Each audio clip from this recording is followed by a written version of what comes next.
Tim Biggam joins us looking at the options from Mr. Buy Alerts option strategist. All right, so Tim, what do you think here? Tesla after the big run, but it's cooled off the last week and a half.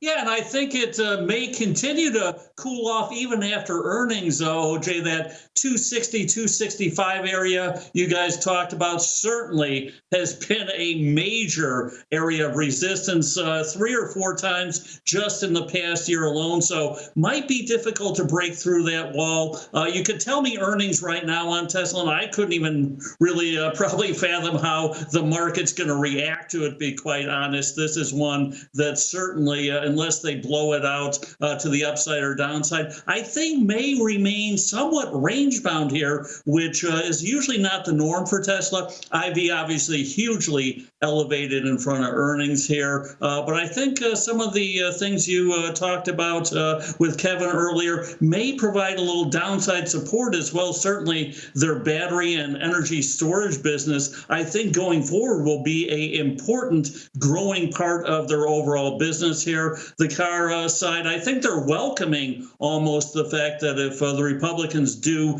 take back control here, some of those tax credits may be bye-bye, and Tesla is the first one to always run out of the tax credits, so it may eliminate the competition. So I think the stock is a little bit mired here unless we have an absolute gargantuan number to the upside or downside. So I'm just going out taking advantage of what I think is over elevated implied volatility. Options pricing in over a 10% move in the stock. So going out selling this week's 265, 267.5 call spread, and the same time selling the 225, 222.5 put spread, getting $1.25 for that. So basically 100% return if Tesla closes the week in between 265, which is at major resistance to the upside, and 225, which has been somewhat support to the downside here. Have a nice range in there. Last I looked, the stock about $250, so 15 points to the upside, 25 points to the downside. If it stays within there, you get 100% return on risk. If not, we do have the ability to kind of move either the call spread or put spread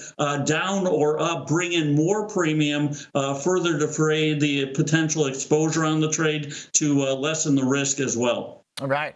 I like this because it's like taking the one thing that seems reliable about Tesla earnings and fading it. It's a pretty bold trade, to bet against vol in a very volatile stock. But to your point, it is kind of in a sort of no man's land technically, as KG and I were just talking about. It can't get through that 260, but it doesn't seem to want to go back down to the lows either. Yeah, absolutely. I think, the upside, I think you talked about valuations and certainly some of the other just concerns as well. We've seen short covering. That was certainly a big part of this recent red hot rally till it stalled out here. So in front of earnings, I don't think there's many big short positions left in Tesla simply because they've been burned in the past, or long positions for that matter as well. So I think you might see a somewhat muted reaction, muted as far as Tesla normal reaction is concerned post earnings. And I think Tesla, as we go on, will slowly start to grow into a less volatile sort of company here, probably find a range where people are comfortable with it. It certainly has a lot of positives, but some negatives for it. And I think that will be reflected in the price action of the stock after earnings here. All right. So you needed to stay within basically the recent range it's carved out. 10% move is pretty big. I mean, the market is really amped up for this, to your point. So just kind of betting that maybe it'll be a little bit more calm than expectations seems like a place to maybe find some alpha. So I like it. Thanks, Tim. Appreciate the trade. You bet. Anytime. Take care, OJ. You got it. Mr. Biggam's the option strategist at Buy Alerts.